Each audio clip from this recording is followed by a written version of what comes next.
So in this video I'm demonstrating how I drew this dog in pastel pencils on Pastelmat. I used the light gray color of Pastelmat. I used only 5 pastel pencils for this project. 2 black, 2 gray, and 2 white, and they were all in a couple different brands of pastel pencils. The Derwent is my dark gray one that I used for this. You can see that I used that on most of the drawing. And then I used a couple different blacks because the Pitt pastel pencils are a little harder and they are easier to sharpen for fine details than the Carbothello and the Derwents are. And the one white that I used sparingly was the Carbothello white. Towards the end, I darkened some of the values by using a Prismacolor New Pastel in black, as those are actually darker than my darkest pastel pencils. So you can see as usual, I start out by drawing the eyes. For some reason, even though I'm right-handed, I always start on the right side of the drawing, which isn't really what most people would advise. You're more likely to smudge your work if you draw in that way. And that's why I have a piece of glassine paper underneath my hand. You can also use tracing paper or even just a regular piece of drawing paper. Just anything to protect your hand from resting against the artwork that you've already drawn while you're drawing. Ideally, you should start in the opposite corner of the page as you are, if you're right-handed, you should start on the left side of the page. If you're left-handed, start on the right side of the page. But for some reason, my mind doesn't like to work that way. So once I get the eye pretty much done, I work on the surrounding areas. And for this kind of drawing where I'm only doing black and white, or grayscale you could call it, I like to start out with my medium tone, getting that blocked in, which is the dark gray in this case. And then I'm coming on top with the darker tones, which are my blacks, and the lighter tones, which is a warm gray Faber-Castell Pitt pencil. And with pastel pencils, it's really easy to get this nice, soft, fuzzy look. And I can keep coming on top with the pencils and actually making it brighter by pressing harder. I do that a little more towards the end. But it's easy to get a lot of different values with just a few pencils by working this way. The reference photo for this drawing came from Paint My Photo, so it is available for anyone to draw. It's a royalty-free photo. And I was doing this more for my own practice than anything else. With drawing any animal, it's very important to pay a lot of attention to the direction of the fur and the length of the strand of fur. Even if you get one or the other right, but not the other one, it will still end up looking funny. For example, if you get the direction of the fur right, but you make it way shorter than it needs to be, the animal is going to look like they have a different kind of fur than they actually do. And this takes a little practice to get that power of observation, if you will. I can look at some of my earlier work and I see that I had the directionality right, but the length of the fur, not so much. And only practice is going to help you achieve that. There's no magic button to press to get better at that.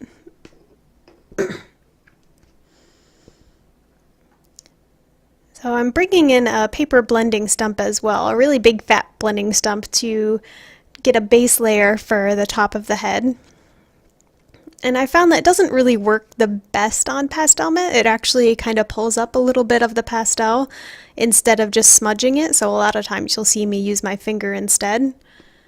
But I do find it useful for the really big areas, or if I want it to be a little lighter, because actually it will pull up some of the pastel. So for something tricky like the ear here that I'm working on now, I spent at least an hour, I think, just on this ear. I'm working slowly and I block in the initial values first before I come on top with any of the fur strands. So I get the really dark areas in, the midtones in, the light tones in, and then I come on top with the strands of fur. And with the pastel pencils, it's really easy to get that fuzzy look. Since this part of the photo is actually a little bit blurry, it works really well here.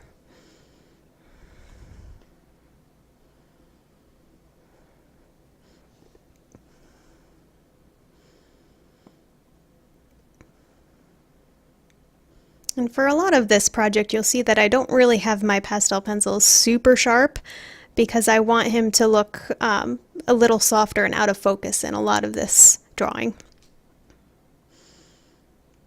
And actually, for the pencil that I use to block in most of the drawing, the dark gray one, you can see that it's not really sharpened at all. I used an X-Acto knife to kind of get rid of all the wood around it. I wouldn't exactly call it sharpening. And that just makes it so that I can go a much longer time without sharpening that pencil. So I didn't bother recording the large part of me blocking in the background because that's just me putting black pencil everywhere. It's really not that exciting, and I don't think you'd get too much from that. Now working on the other eye. This one is going to be in shadow, so I don't want to make the highlights in the eye as bright as they are in the other eye. It's a little hard to tell right now with the shading that's on the face, but this half of the face is going to be much darker than the face, the part of the face that's already done.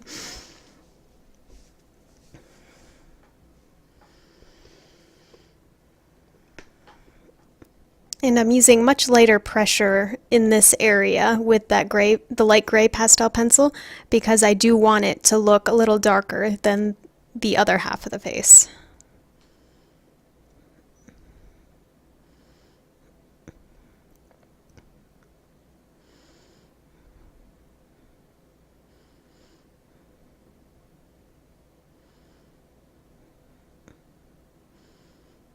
And working on the second ear, same process as before, block in your basic values first, and then start working on the strands of fur.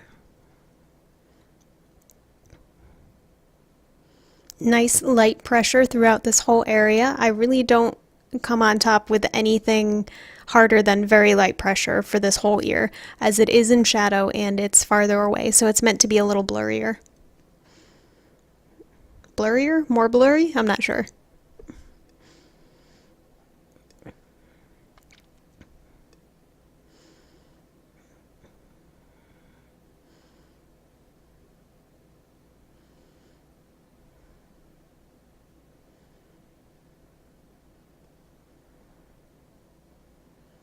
And again, I'm not going to make the fur on this side as bright as it is on the our right side, his left side, because it is in shadow.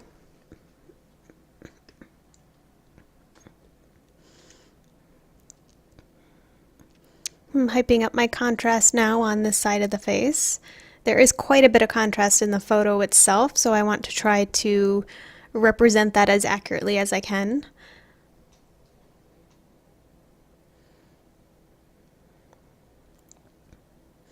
And as I'm going down the dog's nose, you can see that the strands of fur get shorter, so I'm making my pencil strokes a lot shorter than I do on the top of his head.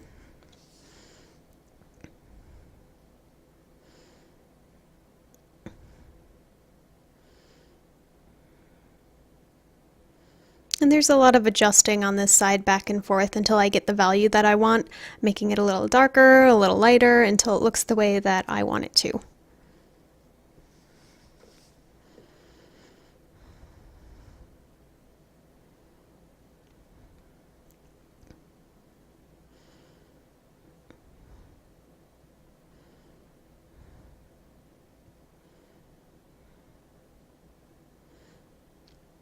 It looks really messy at this stage around his nose, but I can promise you it does get better. There is always an ugly stage, if you will, to any drawing or painting that you're creating, where you're not quite sure if it's going to end up looking any good. But just keep working through it and you will get there.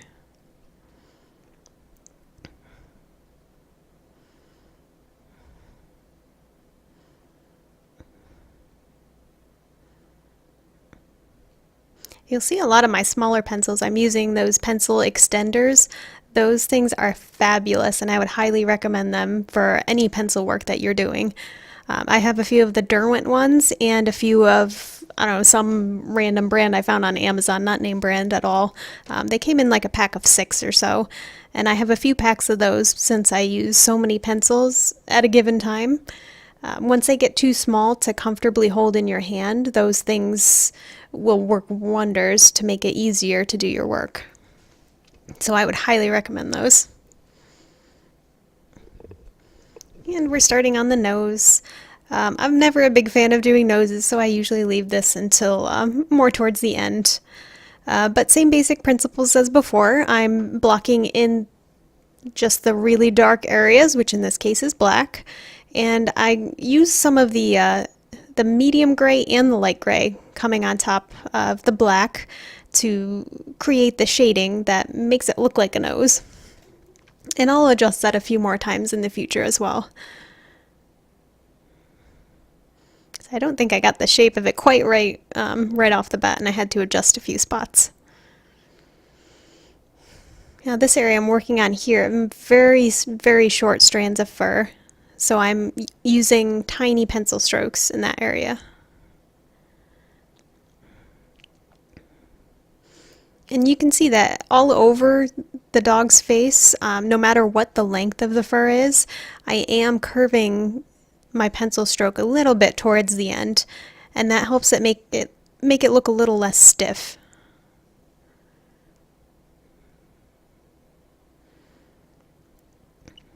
Now this out of focus part that I'm working on here, basically just looking at this as abstract shapes. There's some lighter areas, there's some darker areas. I don't want to put any actual strands of fur in this area because this part is really out of focus in the picture, and I want it to be that way in my drawing as well. If I start drawing strands of fur all over his back, his legs, then that is going to make that part of the drawing jump forward. And right now I just want his face to be what's jumping forward. So I'm leaving it very soft, out of focus, blurry, using my finger to blend, and just adjusting the values as I go. Make things a little lighter, make things a little darker. And then I don't even draw his feet at all, actually. I just let it fade into the black. And here's the finished piece. If you have questions, comments, please leave them below. And if you happen to draw anything similar, please tag me in it. I'd love to see your work. And definitely hit the like button and subscribe if you want to see more.